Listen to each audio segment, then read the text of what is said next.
Oh,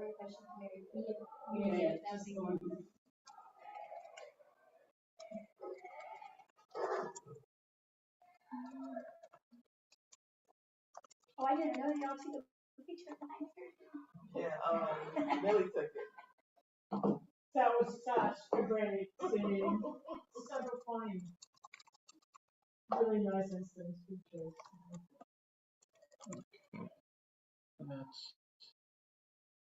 That was the other thing. I mean, I don't want to keep doing that.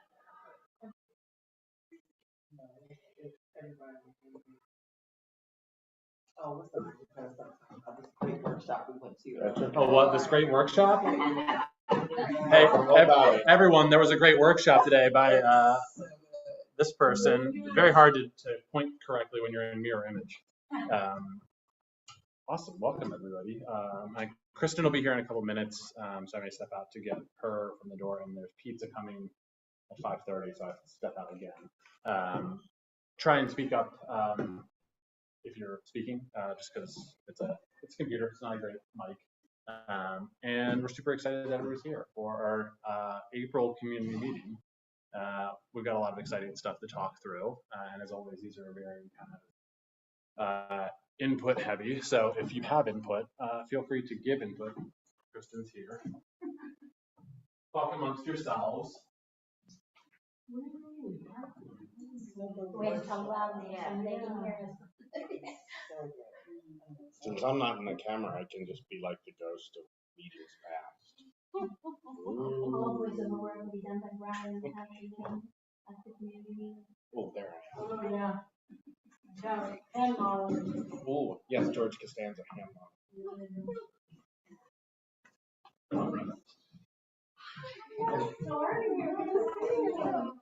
All right.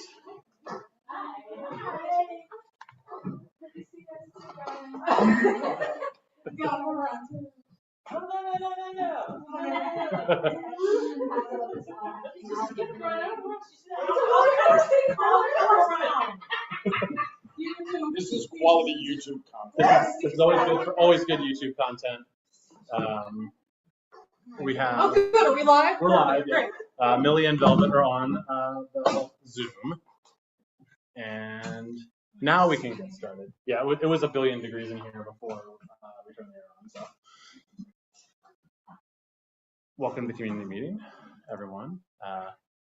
We're going to talk about a bunch of stuff today, including our normal values and COVID updates.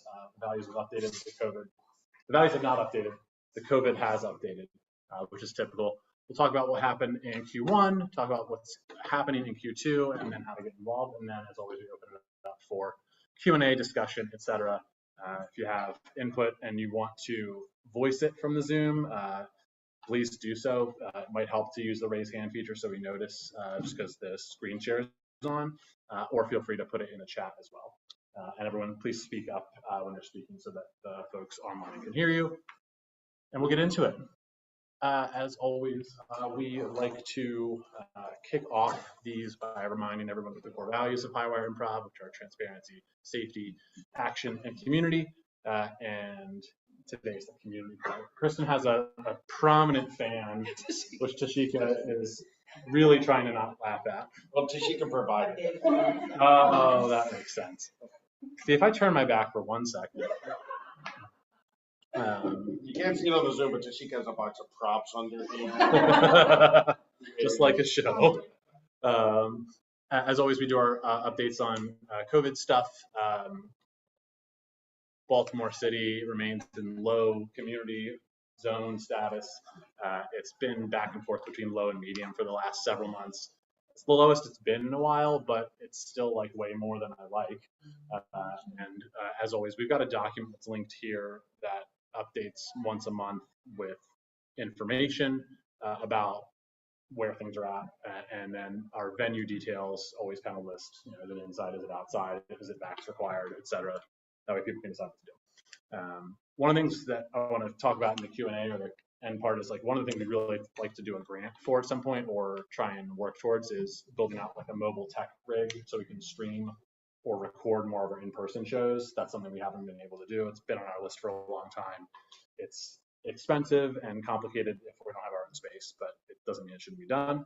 Because I think it'd be great. And then here's the data for the COVID stuff. As you can say, it's a lot lower than it was, but it's still too high. No, it's over. Didn't It's you not know? over. Nobody Didn't said. you know? Yeah, everyone thinks it's over. I laugh because I cry. Yeah, exactly. Q1 overview, we did a lot of awesome stuff. We ran 11 in-person shows, 25 attendees on average, with a majorly sold out show at Charm City Meadworks, which was awesome. Big thanks to Baltimore Magazine for randomly selecting us to put in their weekly email, which caused that. We've had 5 in-person workshops in Q1. We've had another in Q2, thanks to Carla being here. One tomorrow as well, and we continue. Such a great workshop. Yeah. Sign up for tomorrow. And did our weekly in-person jams, including adding musical jams and musical Jameses, run by Bad Karaoke Experience. Yes. Brian was in charge of those, not James. Yes, exactly. And we also had our first in-person and hybrid community meeting. The pizza's here. You want to get it? Pay for it? Yeah. Hi, we're coming up to get a pizza now. I don't know how to work. Wouldn't it be great if we just Yeah. just laugh about it? We'll be right out to pick it up. Oh, Oh no, did he go on through the baby shower? oh yeah, Pepsi product's fine. Yeah. What do they have? Sarah Mist, if you have it. Yeah.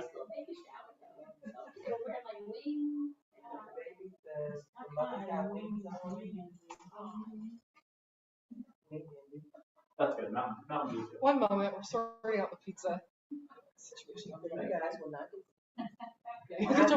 He's not here for the pizza. For those of you online, you're missing the experience of getting a call about the pizza that we ordered, thinking that the pizza's here, but no. The online ordering service lists Coke products for the soda options, but they have Pepsi products. Oh, glad they called us. Incredible transparency. Yeah. I'm Thank sorry. you. Thank you. Can you restate that? I want to get that down on the record, in the notes of the meeting. We're We're gonna vote on whether we make the change or do we? I did make a executive decision, and I maintained the parity between Coke, Pepsi, Diet Coke, Diet Pepsi. I did have to switch from Sprite to Mountain Dew, which I Good realized for is you, not Let's the keep same. it moving. Let's keep it This is moving. where I go to Suggestion Ox, our free online reporting system. Mountain Dew is now. Hybrid community. We also we launched the first cohort of our training program for instructors, which is midway right now, which is super exciting. It was a long time in the making. Kicked off donations for FamFest 2023. I think somebody on Zoom participated in that. Thank you, Velvet.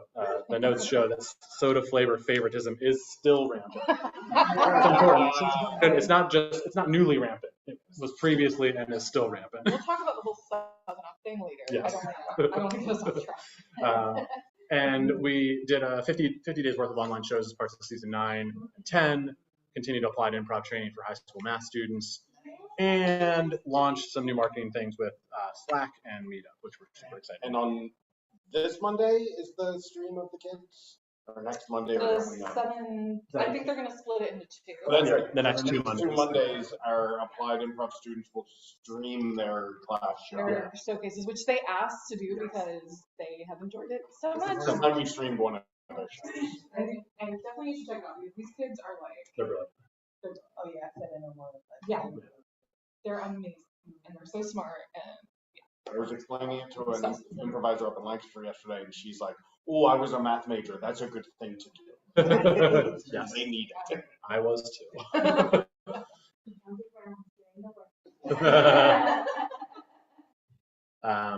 Our financial details for March were good. We made some money.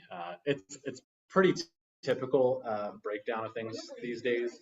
In the green, yeah. We have donations. Part of this for FanFest. Tickets are usually about 20% of the money we bring in. Applied improv and workshops. That was a little bit higher than usual when we had Brian James O'Connell in town. We had 4 workshops. They were all very well attended. But we also paid all that back out, so it kind of balances out basically. Performer fees for shows, instructor fees, and then the boring bank fees and venue fees and stuff. And we still have $5,500, which is cool. Q1 just aggregates January through March. Again, kind of the same story. Just some more applied improv, some more tickets in there, and then same thing on the other side with instructor fees, and then you get the venue fees we pay for the jam space, that stuff. One of the things that's great so far is like most of our show spaces are free. They take bar sales, so that keeps things easy. And our various social media numbers, feel free. It's like a sliding door.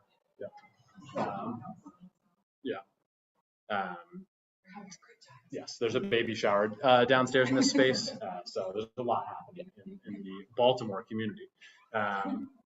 Pretty much the same kind of growth in our social media marketing stuff. It's goes up and to the right. We have not had a moment of virality that has 10x'd our reach. Someday. All right, let's get to the good stuff. Q2, 2 big announcements to walk through for today, and then we'll get to the open kind of discussion portion of the show. First one, classes are here. We're officially announcing multi-week classes today, which is awesome. It has been a long time coming, a lot of work, thanks to our head of education, Kristen, and our curriculum team, several of whom are in the room and online with us, and a painful venue search. We'll be launching a month from today. The first class will be May 15th. That will be a Fundamentals of Improv Level 1 that is in person at the Jewish Community Center of Greater Baltimore in Park Heights, about 15 minutes from here. Great space, parking lot, elevators, bathrooms, all the things you would want in an improv training facility. More than one bathroom. More than one bathroom is great, yeah. And that will be on Mondays for 6 weeks plus the showcase. We'll be launching an Improv Level 1 online as well. We haven't decided what day of week or time that's going to be yet. We're going to probably stagger that a few weeks after the start of the first in-person ones, just to make sure we don't do everything all at once. And we will be starting an advanced class the same week. So Thursday, starting May 18th, will be a 4-week class called Dramatic Scene Work. That's at the Homewood Friends meeting in North Charles area around Hopkins. So just like with shows, we're trying our best to be in multiple neighborhoods and multiple venues, just for ease of access to different locations. And of course, we're going to do both in person and online, as long as we can sell tickets for both. We're announcing yet who's teaching. Fundamentals of Improv Level 1 will be taught by myself and Jonathan Monroe. Yeah. We love, and I will be teaching the dramatic scene work. Yeah. So a 4-week class.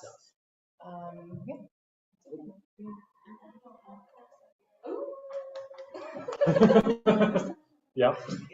They're not live on Eventbrite yet. They will be by the end of the weekend, probably. Let's bring that up. David Lustig is helping us with graphics. Yes. Another great community support. He's made us some beautiful graphics. He's done graphics for us in the house, and we love David Lustig.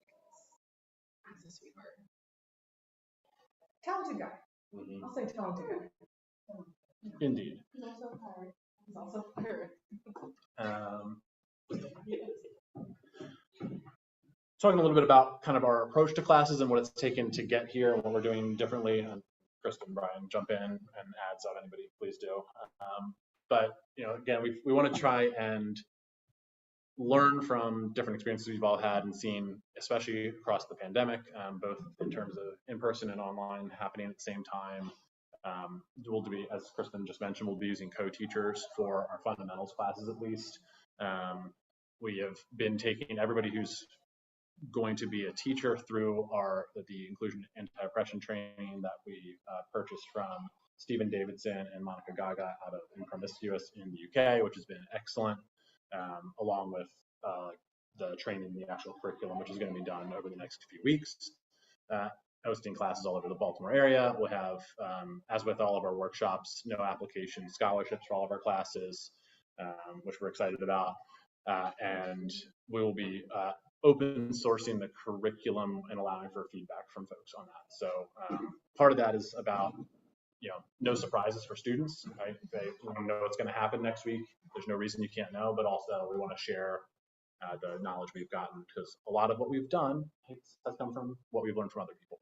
And we also continue to have our issue reporting through Suggestion Ox, which Brian skillfully snuck in about the soda. Just a couple things to add on this. Number one, Barry mentioned the training we're going through through the video series that Monica and Stephen did. And not only is that a fantastic resource that it was a smart decision to take advantage of, but we're meeting every week after we watch the videos, which is then engendering some amazing discussion, not just about what the topic is. It's moved into other things like, what do we do if there are people who don't want to perform but want to learn improv? How do we approach that? How do we approach creating a curriculum for people who just wanted to improve their skills? So, no answers to that yet, but it was a great discussion on what we can do. And also the great thing that because we put so much thought, and Kristen did put so much effort into the curriculum, it'll be almost a choose your own adventure at some point, where you go through the early parts, or if you already are trained, you can do so many different things. And number one, it really opens up great opportunities for performers to have their own path, their own experience, but also it allows the many great people we know in Baltimore who can say, hey, I want to teach this thing, and we can work with them to build a curriculum so that these 4-week advanced skill modules really open up that opportunity for people to do whatever they want to do. I just wanted a visual representation. This is what it looks like in my brain. She was like, I need to get it all in one place. How do I do that? And my friend was like, just use this flowchart. And I was like, you should see the written version in the Zoom. Here's what I'm thinking, guys. Oh yeah, held it up. That's right. Strangely makes sense. I also want to say, and I guess this is a good place to put this. I had an idea for we have sort of 3 main things like improv schools going on in Baltimore right now, Big and the Blue Room. He doesn't really have classes or students, but they get a lot of newer improvisers and stuff in auditioning. So I actually just emailed Michelle, who runs Big, and Michael, who runs Blue Room, yesterday, and we're gonna come up. We're still ironing out the details, but we're coming up with a class pass for shows. So if you're taking classes at Big or with us, or if you're just a newer performer or any performer at Blue Room, and you want to see, because we want our newer people to see as much shows and as many different types of improv as they can. So we're gonna have a class pass. So I was thinking, I don't know, 4 or 5 free shows a month at any of the places. So if you're taking classes with us or with Big, you can see one of our shows for free. You can see a show at Big for free, just to get people going to shows. We want cross-pollination among the communities. So it's a great idea, and it's just like anything, the devil's in the details. So one organization somebody doesn't go, oh, I can do just all free shows here, and not take the spirit of what we're doing. So it's finding those ways so that we're all benefiting from it, but none of us is because I would hate for that. I would hate for Michael, who for someone to take advantage of him when he doesn't have students, or for Big, for someone to be just going to go to these shows and not go outside a bubble, so there's lots of ways to just figure out the details, but it's a great idea to bring everything together. And it might just be one free show at each venue. Right. That's right. That might be the easiest, but It's like it. We'll make it a punch card. Yeah. Right, and that was so never mind. I know you get a free jam with every 3. Sure. If you get your card punched, then spoiler alert, all the jams. Well, once we implement the punch card system, jams will start to be $100. See 3 shows. No. Want to amplify something Velvet said in the chat. One of the things about the the non-performing groups, right, under these modules, right, is you can add things like improv for anxiety or improv for various communication skills. Yeah, again, this is another just like benefit. a sampling. This was just, I wanted to Yeah. get what was in my head on paper. The real thing will be 10 times worse and have Yeah, more I mean, paths, which is the fun of it. I mean, ideally, later on, we might have characters levels 1, 2, and 3, game level 1, 2, and 3, because, you know, there's a lot to learn under all of these subjects. And yeah, I want people, just like we've done with our workshops, we really encourage like experimentation and, hey, you have an idea, like, yeah, let's try it. That's probably a little down the line when we have more established base and everything. Exactly. And we also, and we haven't figured out the numbers quite yet, but another object I want for the skill modules is to keep them affordable. So like, you know, say you've been performing for 10 years and you're like, man, you know, I really would like to sharpen my game skills a little bit. You can easily go back and do that. Lofty goals. Awesome. That is our first big announcement. Second big announcement is we are taking steps to expand our board of directors, which is exciting for the current board of directors. But in all seriousness, you know, this is really important. You know, we started in a kind of very heightened period, mid pandemic, you know, and there was a benefit in having kind of a small group of people helping to get things started. That's not the right kind of life cycle for a nonprofit organization. In particular, you know, we want to make sure we get more diverse perspectives on the board. We've been able to balance the kind of co-founder part for a while by having so much of the work be done in committees, in volunteer groups, rather than have it be done on the board. The board, as it works today, really doesn't do very much. We have one official board meeting per year to basically renew the bylaws. We file the tax forms. We all do all that stuff. And there are a lot of challenges with the nonprofit industrial complex. Oh man, I was in the middle of my speech and there's pizza. Brought you by the for-profit pizza industrial complex. I'm gonna pause to make sure this is really pizza before I get back. I really got wound up there for a second talking about nonprofits. But in all seriousness, there's a lot of challenges with it. You know, a lot of nonprofits are pseudo money laundering for rich people to assuage their guilt, or you know, clubs for people to not do anything and help people. So we really wanted to make sure we avoid that, but also take advantage of the vast infrastructure of grants and money and donations that being a legal nonprofit can support. And so to that end, we're gonna aim to add 3 board members. We're gonna launch a search process now that will hopefully kind of finalize by September. Specifically looking for a couple things. We want to have more diverse members of the board. Just, again, transparency, all 4 of us are white, which is not how it should be, especially in Baltimore. So we'll be particularly encouraging Black, Indigenous people of color, LGBTQIA+, neurodivergent and or disabled people to apply.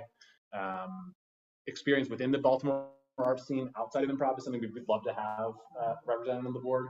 We've seen a lot of boards in the improv space be very improv only, and we've been really collaborative and trying to work with other arts groups, but it's been hard. We don't know enough people in the scripted theater scene around here or the visual arts scene to really make a lot of progress with that.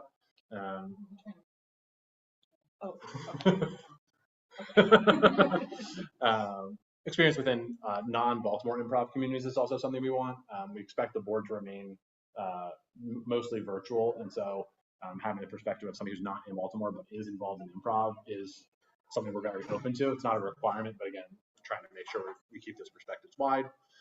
And then just tactically looking for some experience in the grants and donations world, the accounting world, and the legal world. There's a lot of stuff we've been learning to do on our own, which we can continue to do, but will become more and more difficult as we get larger and take on more stuff. The way that will work, we are going to continue kind of limiting how the board uses formal power. You know, we've continued to be an operating board that tries to shepherd a community of volunteers and eventually paid employees. So Board members will have no direct or indirect donation or fundraising requirements, which a lot of boards do have.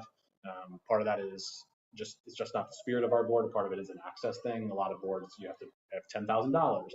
I asked to join a board, and it was $25,000, and I said, "You don't know me very well." Right. The formal board meetings, again, will be infrequent, maybe it'll be more often than once a year with a larger group, but we'll see. But board members will be expected to contribute to and attend community meetings like this one. We'll be very kind of stringent on the transparency part. It's not something that is necessarily typical in some boards, and board members will have to be contributing operationally to the organization in some way. We definitely don't necessarily want all improvisers on the board, but we do want people who have spent time doing things in the community, even if that's just hosting a show or helping with marketing or something like that. We don't want somebody who's just looking at a spreadsheet and doing our financials. That disconnection doesn't serve our community goals. And we have a fantastic Google application form, which we will send around. There's also a kind of a longer form like release about this that goes into a little bit more detail about why now, what are we looking for, and yeah, I think that's all I'll say about that. Yes. Yay.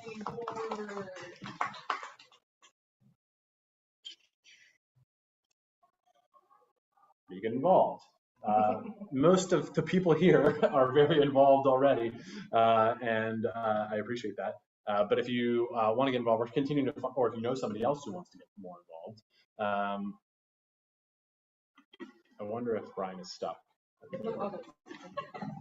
Or he's eating all the. Or he's eating all the pizza. Yeah. Full transparency, there's no longer any pizza. There's no pizza. But when you're on tour, there's a Mountain Dew. He took me out to the baby shower and is now browning. That's right. That's right.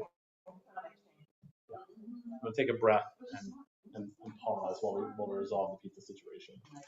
This is what happens when you try to multitask.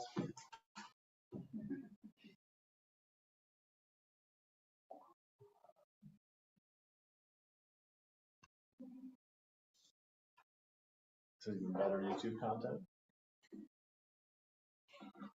Well, while there's a lull, We'll chop this up. just a reminder, Brian, I'm just hanging out now. Oh, understood. Understood. I do good. That's fine. We have to move on. Yes. We want to be good for tonight. So. You will be good. Yeah, I'm in Brad's dad. I think we're on right. Yes. That's it. You're performing good. Yes. Well, I told my wife and my daughter how much time enjoy your workshop. So I'm just going to play with the team tonight, and so they're coming. The red shirt is on. Yeah. I'm trying to make that one smart, but like, yeah, we just brought it. Good luck with that. Like, where are you going? You're back there. Right. You were fine. Maybe Brian next time. So You're fired from the position. Everyone's wearing goodwill Well, just mention it sideways to Robin and none of that. Mention the drive stress.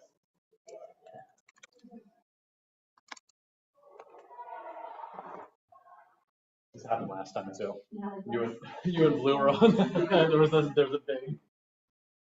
someone else needs to go disappear. No, we're not gonna lose another one.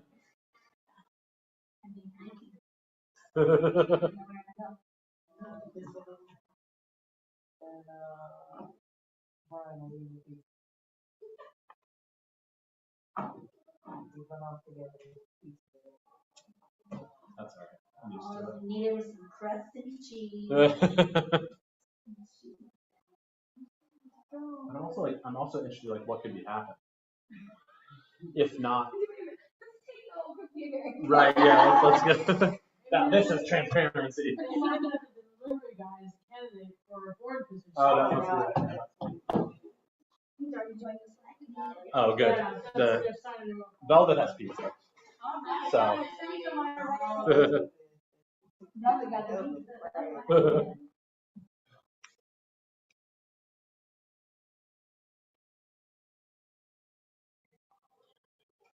It's not hard to get. It's not hard. It's not hard to get.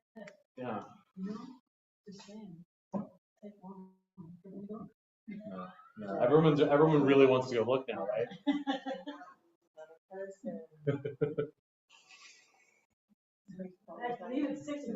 So we now have an opening for 5 new board members. Yes.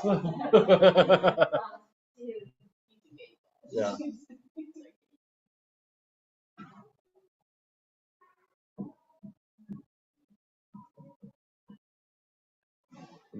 And Brian took my phone and left, and Kristen and Brian both left their phones. Truly.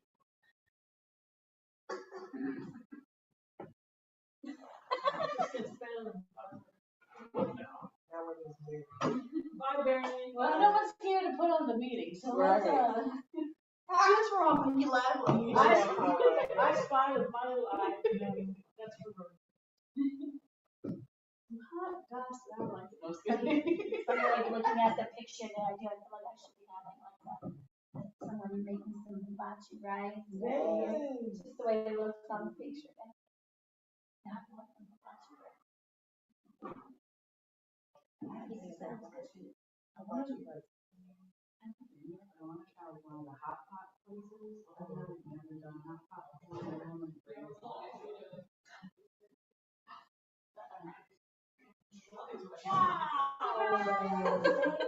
That poor driver has apparently not ever been to Hampton before. Oh, no, that's strong. There's plates down in the kitchen. Okay. Don't keep going. They just gave you the piece of soda. They just gave us the soda container, I just was like that. Yeah, thank you. Yeah. Mel said we have to add pizza pickup to how to get involved. It's been very nice, but at one point I said, "Is that the address we gave you?" Probably why I gave you all the soda they didn't give you. Right. No more. All right. How do you want to get involved in the community? Obviously, a lot of people are involved in many ways already, but we've been doing a few new things. One is we've been really pushing our Slack community. Okay, I'm in a second. Well, let's finish this. Yeah. The Slack, hopefully we want to have just a digital meeting ground so that we don't always have to meet in person to talk about things. One day we might have like a permanent space where people can just show up and chat, but until then, Slack's a good way to meet other people. We're really going to push this with our classes. And so we're also asking kind of current community members, people who have been improvising for a while, to show up there and be ready to answer questions and chat with people. Sign up to help market shows. That's something we just continue to try and push. Marketing is impossible and takes infinite effort. And we're specifically looking help on organizing fundraisers or helping with like donation programs, expanding our marketing footprint, things we don't do today, and helping, as always, to find cool spaces to put up shows and classes. If you know a space, please tell us. There's so many spaces out there that just don't know that we're here. Yeah, that is the announcements portion. We can now move into the Q&A / community input and brainstorming Q&A portion. I'll stop sharing the screens because it's very large and red. But thank you. It is Highwire red. All right. Cool. Anybody have any questions or thoughts or other ideas that weren't discussed? I'll make the chat bigger while I go find some. Velvet asks, are you finding a drop in Facebook engagement in terms of moving to Slack? No, yes and no.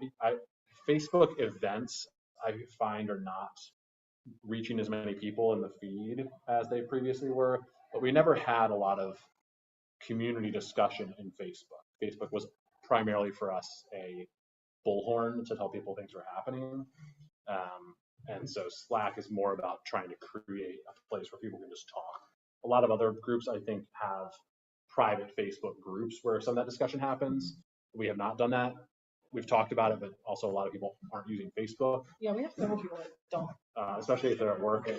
And even some of the private ones I'm in, it is more for announcements than discussion. It's more, I'll just use LifeServe as an example. They do have one, but it's the same thing as their Slack.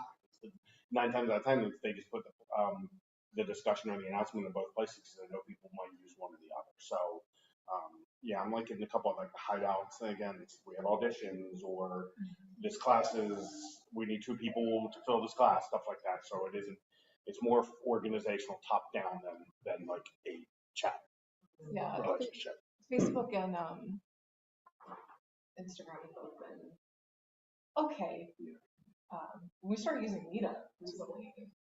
Oh, good, yeah. Because Brian Young, who's one of the people who runs the newsletter, they use it for, like, he and his boyfriend are heavily into like a lot of volunteering and stuff. They use it, and it's like the first time we put a Highwire, they put a Highwire event on there, 17 people show up to our jam, which by that point was probably like 3 times the amount of people that had ever come to one of our jams. So.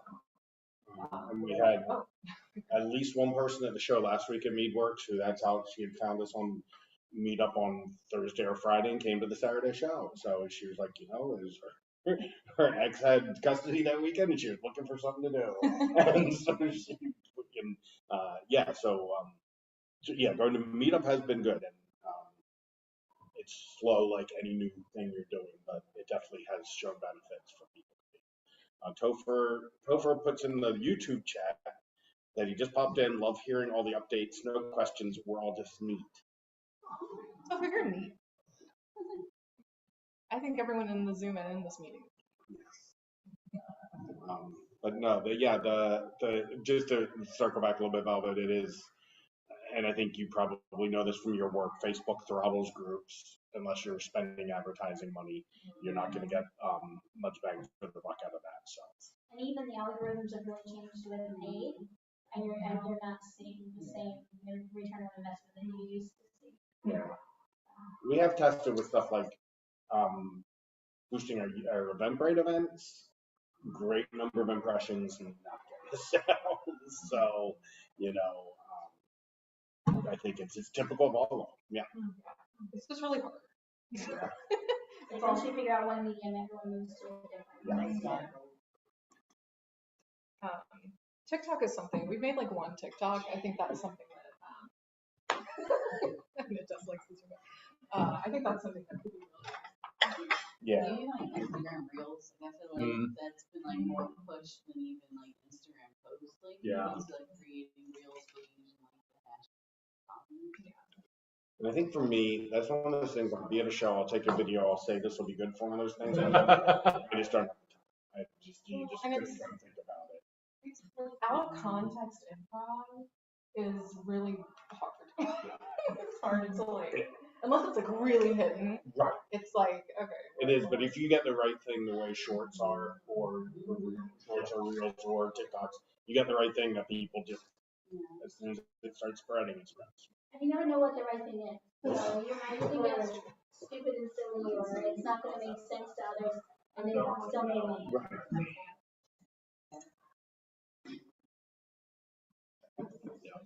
Oh, Highwire got fancy place, y'all. They're not our colors, though.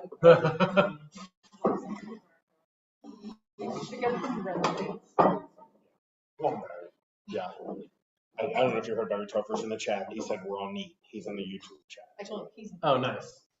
All right, somebody break the seal on this pizza. There should be a pepperoni, a cheese, and a margarita. So I would love to just sort of, Please. I'd love to hear how your go with online 101. We've tried it twice now. We haven't seen the name, except for the mostly experienced improvisers looking for all new improvisers. So, how we can help support that. We'll send people your way as well. But we just recently we tried to launch in February. We tried to launch in March and April. Yeah. Which we've talked about. That's something we have, but but I think we have talked about like you probably were. We have to try to find out. Absolutely. We want to grow our community, and you have to grow it really into a friend. But it's one of those. It'll be interesting to see. It could just be. Again, we've tried all the sources that you were talking about for advertising and marketing. I wish you all the best. Cheering you on. I want someone new to take you. Well, the online improv aspect has been really important because that's like where we started. That's like what and I've gotten so much feedback about accessibility wise, online is so great. And I really, I don't know, maybe we'll keep like, if 6 people sign up, great, we'll run for 6 people. And that's 6 people who maybe weren't going to do improv otherwise, but are doing now, and that's great. Yeah. So, Yeah. we've had, it's been very hit and miss with our online workshops, even all through, even in like the height of online improv, it was so difficult to figure out what was going to sell and it was like, I see how you're paying. yeah, it was, I would book somebody and I'd be like, oh man, this is going to sell out immediately. Everyone's going to want to take this. And it would be like one person, and then a week later, maybe another person. Yeah. And then, and I was just like, I don't understand this. So, Yeah, I think we figured out, we talked about a lot in the 4 of us, that the people who did online, the organizations that did online, it took a little while, but they kind of all fell into their kind of specialty. And we weren't the place at that point for workshops or jams when we pulled our jam backers, because we were getting 2, 3 people or 0, and we had asked someone to tech the jam, and then they had to sit there on no one, so our core competency online is running shows, and that's it. And not one of yours is putting teams together. That's not something we've done, and if we tried to do it, we probably would be like, oh, Queen City's already got them all. So, there are people looking, so yeah, so I think it's with this, we see if this is something that resonates with folks, we can maybe pull in some people, and maybe that's something where we have improv for business as our online also, or improv for life. Yeah. Or it may just be they only advanced people. Yeah. Where there's. and we've done improv for therapists. I actually sent my therapist. I did not, but Well, Barbara yeah. Escott did it for us. I sent that to my therapist, so I've been screaming to about improv for 3 years. I'm like, look, this is what it is. Almost all of our applied improv so far though has been online. Yes. Like the XP classes are all online because they're scattered all over, and all of any business. Yeah, I think as online continues, it's just figuring out how do companies evolve, and what do people want offering? Like, what's the $1 million question? Yeah. We are seeing season 11 will be the first one where we have had more in-person submissions than online submissions for shows. So we think the online has really coalesced to the people who, there's some who need to do it for accessibility. Yes, it's the people who have been doing it, who work together. They might add a new project, the core people who are submitting. We'll get 1 or 2 new ones a season. And it might be someone who's done something through you or through Improv College or Vintage, and then they're looking for another place to do it. So we think that is kind of leveled off. How many nights are you programming? We are currently at 4. We're at 3 nights on Sunday afternoons, but next season I'm going to be emailing the schedule out tomorrow to teams. There'll be some Tuesdays and Thursdays where we take off because we didn't have the numbers to do every Tuesday, Thursday. But we had somebody who we didn't think it was going to be at this level, so we still had people who wanted each day. So I didn't feel like pulling the rug out of them and going, oh, sorry, I said you could do Tuesdays. Now we're taking Tuesdays away. I thought that would not. So we'll probably take one of those days away for season 12. Because as we start doing the online, the in-person, Kristen's going to be teaching 2 nights a week. Which Kristen does some teching, but not a lot, but also that takes away that option that she's available in an emergency on a Monday or Thursday, and that puts more on everyone else. I think if we go to 2 nights and 1 Sunday, because the European contingent really is consistent on our shows. Darn British people. There are so many tracks, like napkins at home that I forgot. Some things go well.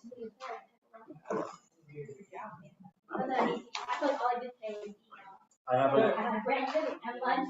I will say. Right across the street, Golden something. I gave half my food to Jenny because I was like, I'm not be eating again soon. I'm looking here. Yeah, they replaced all of the paper towel dispensers in this place with air dryers. And I have a great life. I'm very happy with my life. However, all of the air dryers are set right above the sink so that when you air dry, all of the suds that you just put in the sink from washing your hands fly into the air. It's not ideal, but there are some paper towels in my kitchen. This is an example of humanity being like, okay, we did this really cool thing, but we still are fucking up. Another comment from Topher in the YouTube chat is that Zoomprov kept Mouse Stuff alive during the pandemic. And I think we do recognize that there are a bunch of our in-person teams who, or the Baltimore in-person teams who were online and slowly moved back in person. Yeah. And we could offer that to them. They probably started online. Yeah. Mm-hmm. But we have very few, I think there's only 2 or 3 Baltimore who are doing online still, because there's just so many opportunities now. It's like, unless they're really into it, we need to do it.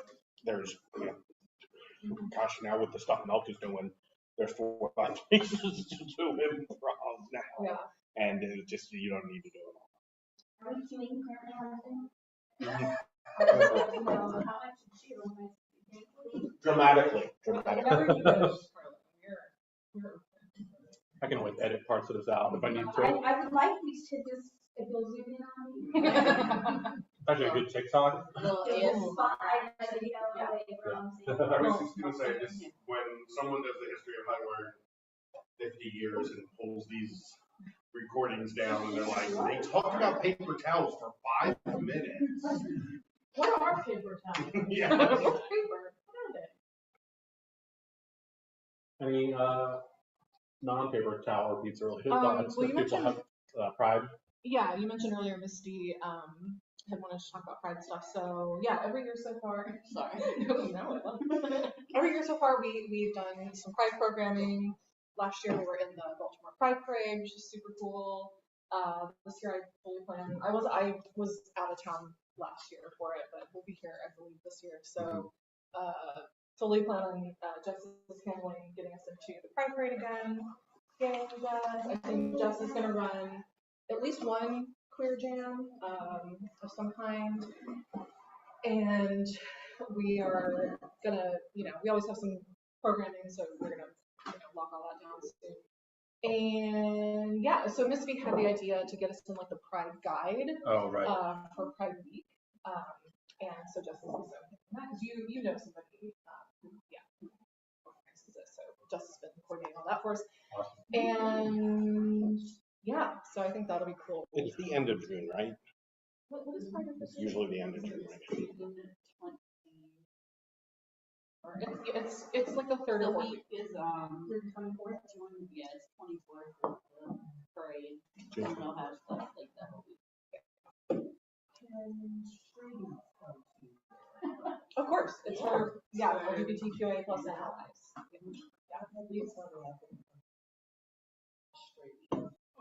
Who said that? Because you're straight. No.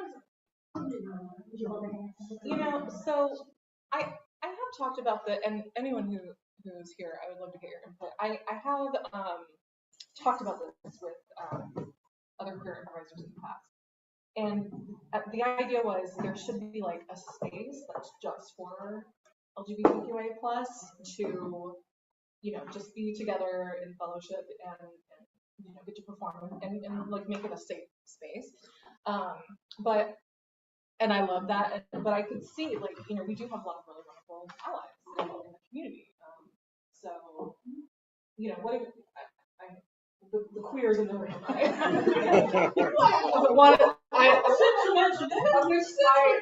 am one.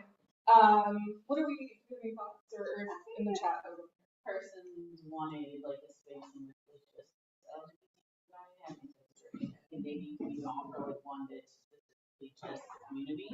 And then do like another where it's like, okay, this is community, but also allies are welcome to this. I've seen other companies sort of do that, like they may offer like 4 of them and every other one is for community only, and then there's specialized.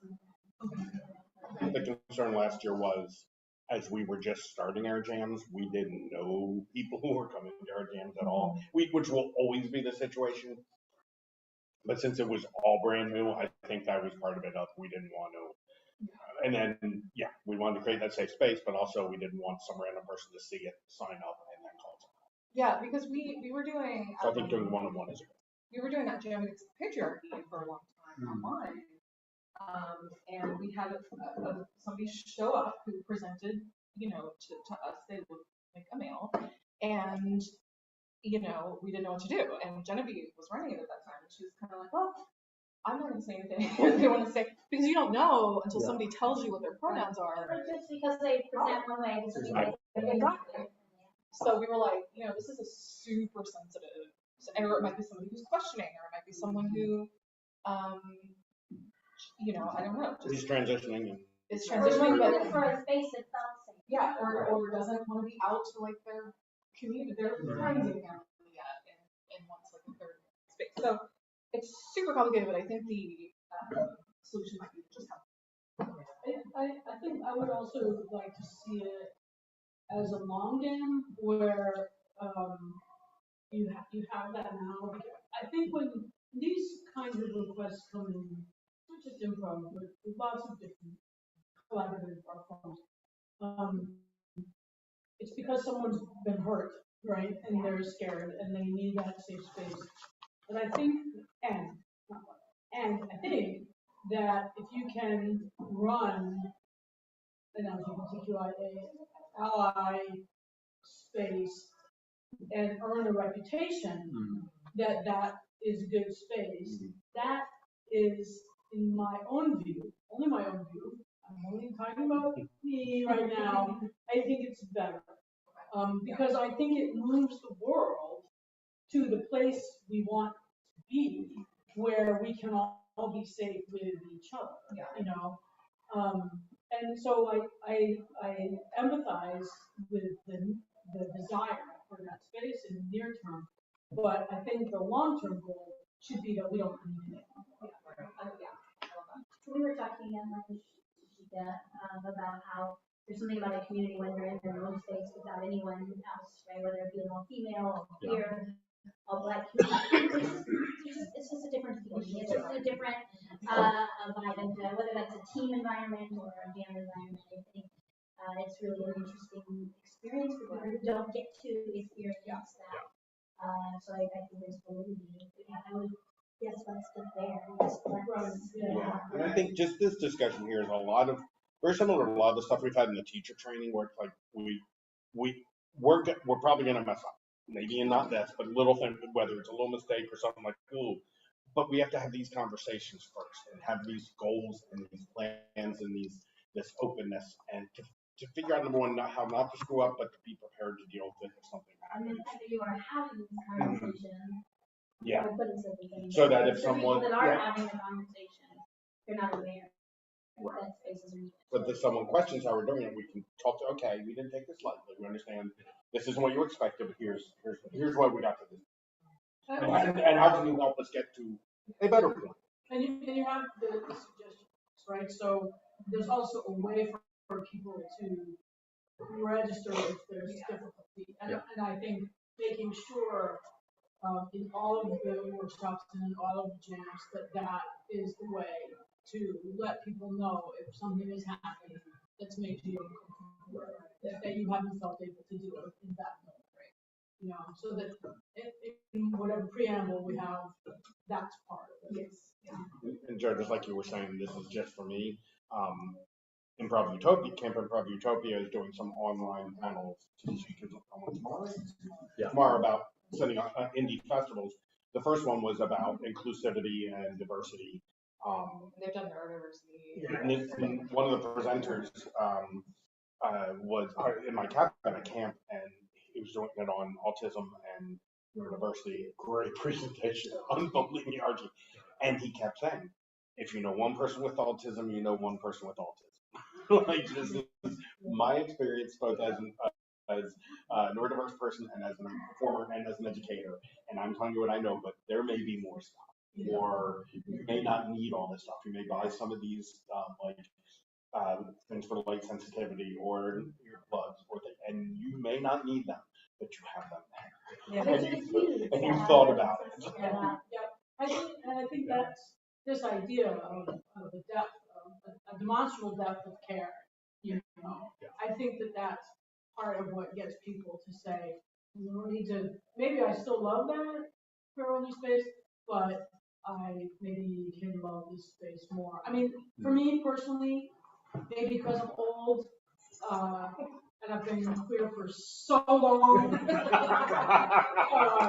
More straight. I sat there. But I'm not that interested in queer-only spaces because I don't like people just because they're queer. I like people because they're funny and they're smart and they're kind and they're interesting and you know all that. And so I don't need queers only for that. I want that mix, and I want to. You know, there's a lot of things I don't understand about straight people, and so if if I'm in those integrated groups, I get to learn about that straight perspective too. And I'm really not. I mean, that's a funny thing to say, but I'm not really joking. Yeah. No, you know, and why straight people are the way they are. Sometimes I am mystified at that. The same way people are mystified at why white people are the way they are. I'm straight and I'm white and I don't get cargo shorts either. You get bucket hats though. Bucket hats. He's really okay with bucket hats. But you're right, there's great learning from being involved in this group where there is a cross section of people, but it has to feel like a caring space, right? It has to feel like an exploratory space. And I think from the outside looking in, I feel like that's what you all already said, not from day one. And so that reputation precedes you also. That's why I try to show up to stuff because I feel like the community, when we talked about community earlier, has to represent what you guys are doing. So, like right now, I am dog-ass tired. I think it's so important that everything that's represented in the table so you can get these different ideas. So. Okay, now that the pizza is done and the queer talk is done. Now we can tell you all the secrets about straight people, but bye. Next time, bye. Thank you, everybody. Your performance tonight, right? We'll see tonight. Yeah, A couple things from Velvet in the chat. I'll read them off. Having invited spaces for various identities requires the communication and knowledge and patience with allies and mechanisms to protect the space, which is a statement of agreement with what we were saying before. And then I really like this phrase, one size fits one. It's a really good reminder. And a lot of people come to improv for community and seeing themselves represented outside the stereotype. And so having that mix also is important. That's a great point. One size fits one because your experience is yours. I mean, you all mentioned earlier there are 4 white people on the board. Well, you're not. None of you are remotely the same human. We are not the same. So it's a great example. I think we're at a space now we're having LGBTQIA only and plus allies is a place where we can feel safe and comfortable. We've done more things. We're like more comfortable in setting these things up because someone did ask me last year. Someone goes to our jams, and I, as a straight person, could really just say, we feel it's important, and the queer member of our board feels it's important that we have this space and the people representing it, and we'll be back the next week with everyone. Sorry. And the more comfortable they feel, then the more invited they feel to come to every session. Right. Because you can say a lot of things, but until people see it in play,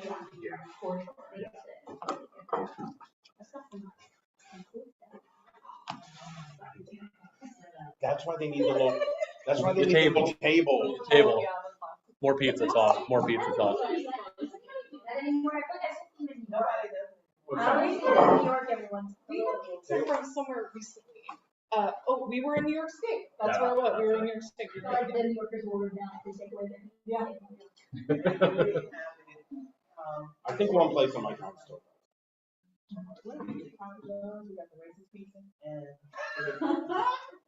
Don't know. One of the. Special order. Oh, you're at home. Oh, yeah. Just for Papa. So she said that Papa John's called her because I asked for no salt. Salt was indigestion. And so, and it had no cheese, so it was It was just bread. bread, hamburger, and onion. And so the lady called and was like, "Are you sure that you didn't want any sausage?" Oh no. The pizza and the hamburger lady. That's what she's really calling. Thank you, Velvet. Thank you, Velvet. Yeah. I remember a meme from when my daughter was like in middle school, and it was like an online order of a pizza, and it was like all left, all beef or something. Oh, no, none pizza, left beef. What? They ordered a pizza with someone, as a prank, I guess, ordered a pizza with no sauce, no cheese, and beef, but only on one side of it. And they took the picture. There was a picture of the pizza, and it was just a yellow crust half. And If you Google none pizza, left beef, you will find it. That's why they called her. It was like, "Are you sure?" Yeah. And I just remember my daughter was like 12 at the time, thinking it was the funniest thing that had ever happened. I went through that.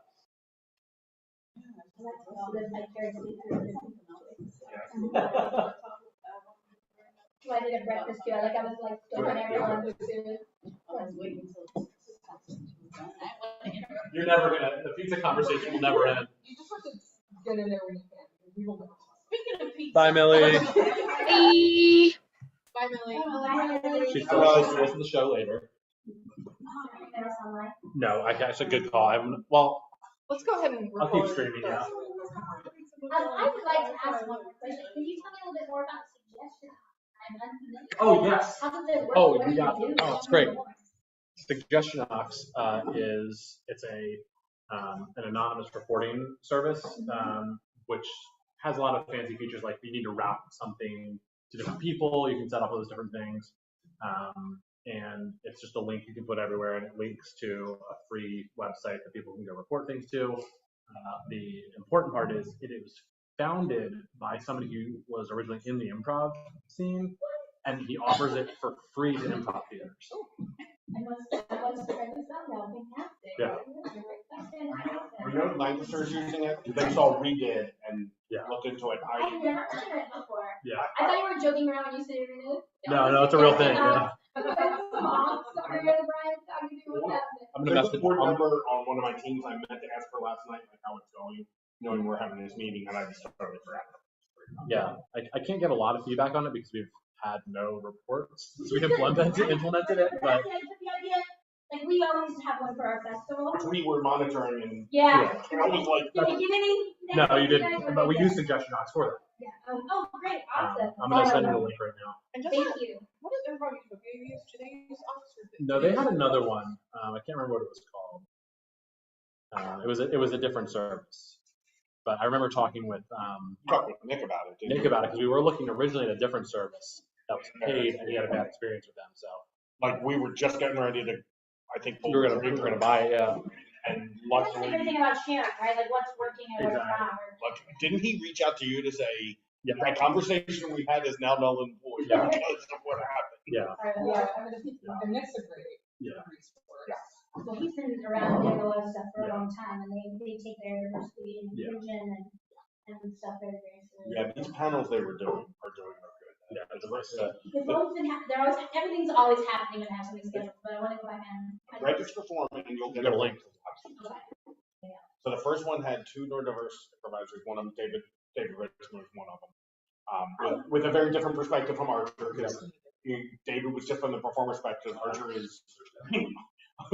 is trans male also, so and neurodiverse. So many different perspectives. Yeah. The most interesting people. Like spent 2.5 days with them in camp. I'm like, this is like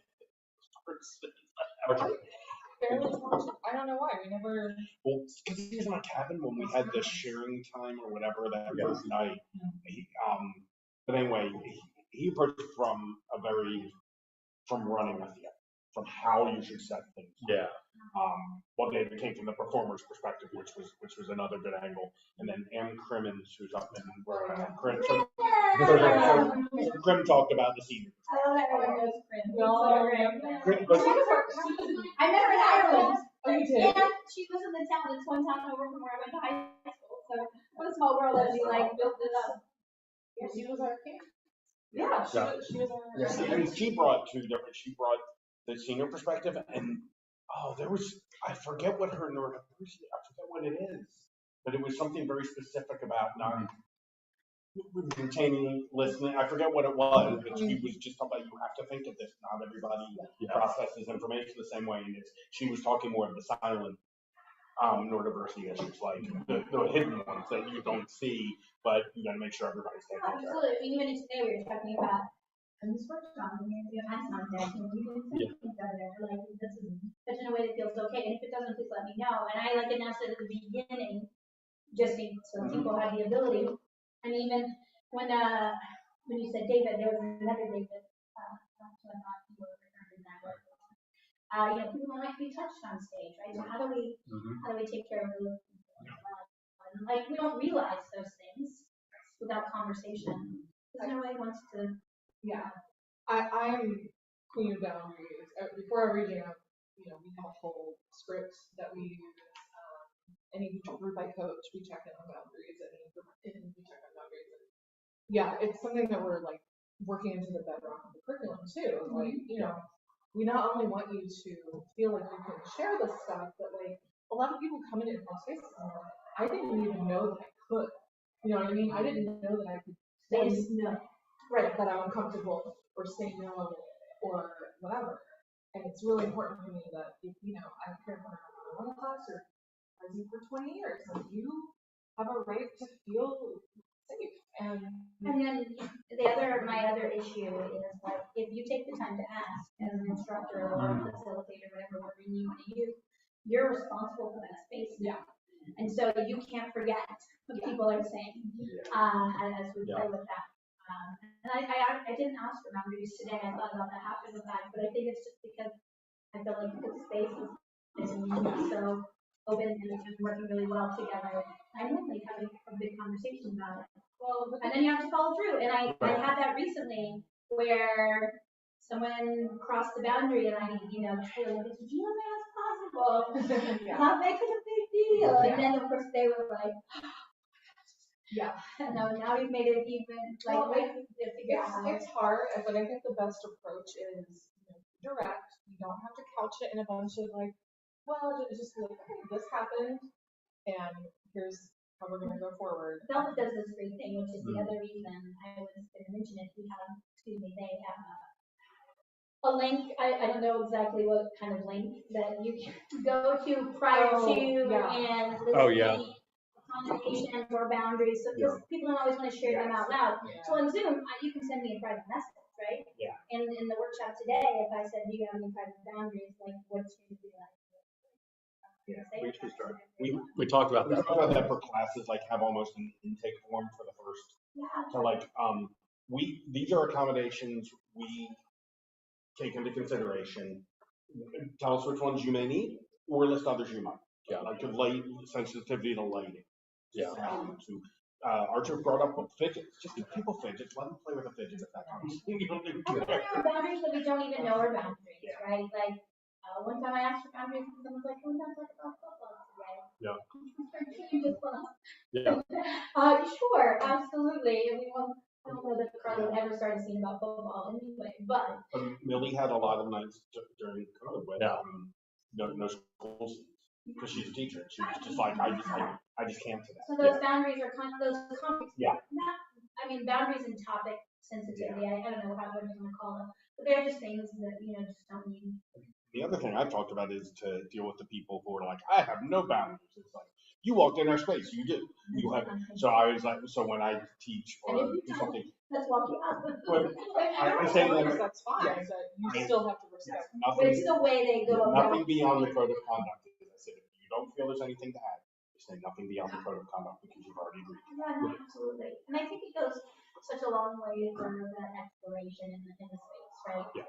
Where people feel like they can play or they can try and do something different, or do something different than they would normally when they feel protected. Yeah.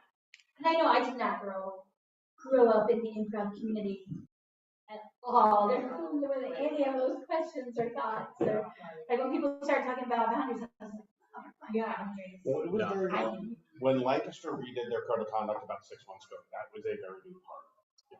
Like the expression of boundaries and making it a common thing among teams and something in the beginning of workshop. And I know some people in some of my teams were like, I hadn't, like you said, I hadn't thought of that. Right. Like, And I was physically, like, I can give you some boundaries, but like beyond that, I have to really like think about the things that I don't. I feel really fortunate. I've been familiar with the concept of boundaries for a long time because AJ actually, when we did our movie troupe, we were very physical. We did a lot of stage combat and stuff, and we talked about boundaries. I'm pretty sure he learned that from camp. Yeah, I think. that makes sense. And we've expanded greatly on it now, but yeah, it was the first time. I was like, oh yeah, okay, right. That's very eye-opening when I have a team that I've been coaching for like 6 years. But we didn't really ever talk about boundaries until the pandemic happened when it became this thing.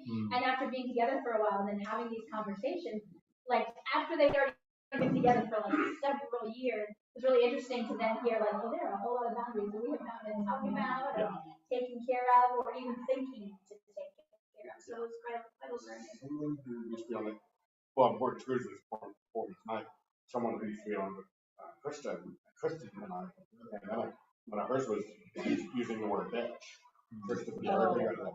And I literally, whenever I hear anybody use it on stage, I think, I probably have used it, but if I do and I figure someone I think of that, like, I had to be, I didn't I would never direct it at someone. But it is, You can say like 10 times. yeah.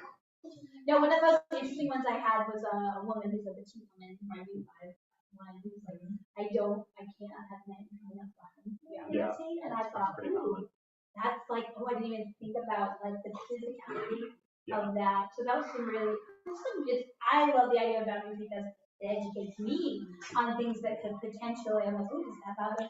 Maybe it does. I don't know. I mean, I don't know these things have happened to me in this team as well. And I think my boundaries evolve depending on who I'm playing with and the trust level. That's key. I bring up a lot, like, I don't mind when this person, but if I play with people enough, like, I'm comfortable enough with you, but I don't always bring it up because there's obviously people, like, James, for instance, like, I don't know.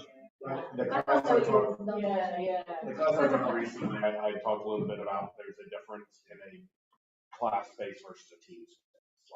Sure, and a jam space, even their own space. This wasn't an advanced class. All these people pretty much all knew each other. And I don't know who's on what teams and who knows who that well. So don't assume because you're all advanced players in this game that you can anything good. You might be advanced versus somebody else might be So advanced. I just Very. I broke it down to my personal code of conduct, which is don't be a jerk, don't be a My favorite thing to be. If you ever see me go into a stalker mode that says Carla has nothing else in her brain, she's gonna play the stalker. I do it very frequently. My boundaries, I don't like people crossing my line. Thank you for My boundaries, I don't want people crossing my line. I will see you soon. I'll send you some emails next week. We're looking forward to it. Yes. Thank you. Congratulations tonight. Yeah, I was gonna mention, Yeah. like, the fundraiser thing, like, an act, like, an idea. Because Highwire is a nonprofit theater. Accurate. The nonprofit I work for, I've done like fundraisers.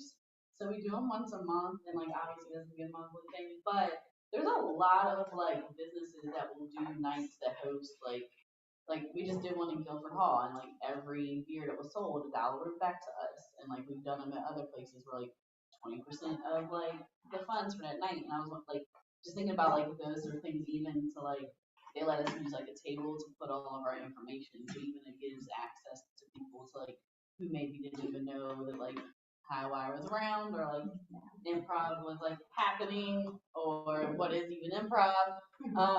So maybe that could be ideas. Maybe do. I've done those for like when my daughter was a kid. I never thought that you could do those for adult things.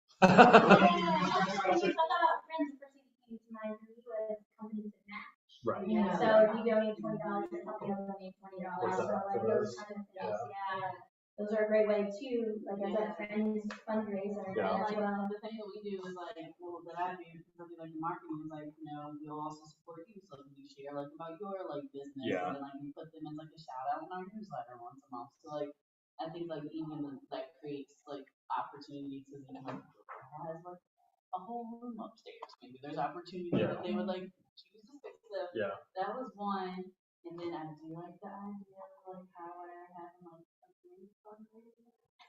We like that idea too. I know we talked about that. Yeah. And then also just like I don't and then this was just like an idea. But maybe even sometimes it shows like if you got like donations from like also businesses and doing like raffles at shows, because then like that just raises like smaller amounts of money, but that adds up. Because we've also done those too where like I'll get like donated tickets from like the aquarium or like all these other sweet places and kind of put them in like a date night package. And So like, even raffles for future tickets, Yeah. future shows, right? Yeah. Those as well. So, or classes, like for your one-on-one class, Yeah. raffle off a spot for your one-on-one class. Yeah. That's like it, oh, yeah. Later in the year, once classes really are going, so gift certificate. For sure. Yeah. I mean, the first Christmas after I started taking classes, my wife got me Yeah. a gift certificate paid for my first class, everything with my wife. January is the biggest month for improv enrollment because people give it. Oh, yeah. But I'm kind of starting partway through the year, so we will be Ready. ramped up. Yeah. To hit that kind of Got all the. I don't mind helping with like sending like emails to businesses and stuff. Like I haven't taken like time to Especially when you know how it works. Yeah. Yeah. That'd be Yeah. great. I'm totally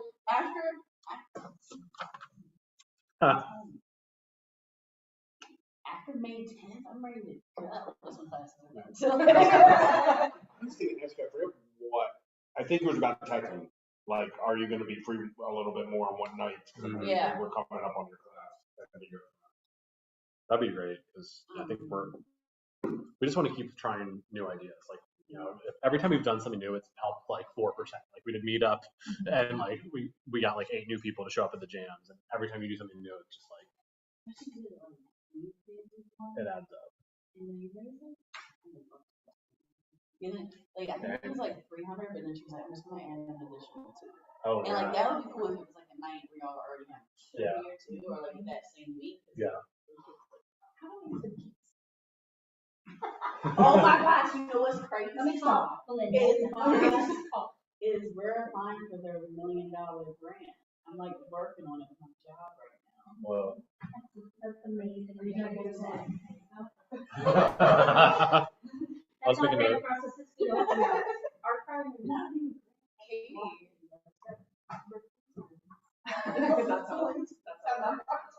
Yeah. Katie, she's getting married.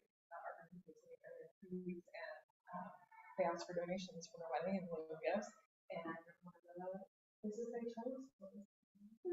Oh, I did see that. cool. Yeah, that's sweet. Like Baltimore based. Because she's super knowledgeable. She's like, yeah, makes sense. Because I joked, she was like, in our day project, she was like, what places, are good for like, what Baltimore based places would be good for donations? And I, of course, was like, Highwire Improv. No. And she was like, I was not kidding. But she's like, yeah, I thought about it, and we just talked about it, and yeah. And I was like, So nice. James, because of that, what we're doing for people.